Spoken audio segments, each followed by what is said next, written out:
Attention to all Filipinos, seniors at families. Alam mo ba, ang Department of Social Welfare and Development or DSWD ay may iba't ibang serbisyo o programa para sa person with disabilities. Lalo na ang mga kabilang sa mga mahihirap at vulnerabling sektor. Sa video na ito, pakitapos hanggang sa dulo para malaman ang buong impormasyon.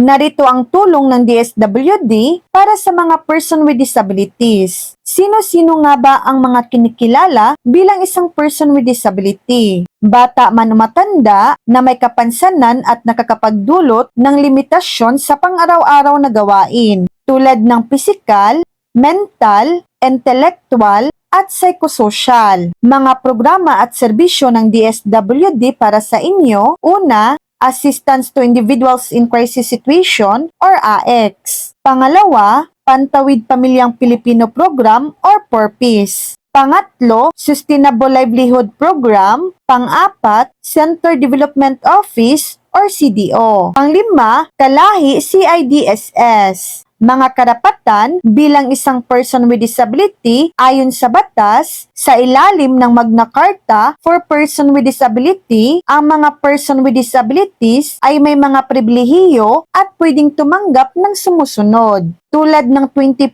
discount at VAT exemption para sa basic need services, para sa transportation, at para sa burial at funeral services. Isang paalala, ang mga benepisyong ito ay karapatan at hindi lamang pribilehiyo ng isang person with disability. Huwag mahiyang magtanong o mag-avail ng mga serbisyong nararapat sa inyo kung ikaw o inyong pamilya ay kabilang sektor na ito. Para sa karagdagang detalye, makipag-ugnayan sa inyong LGU o DSWD Field Office. So yan lang po ang latest update.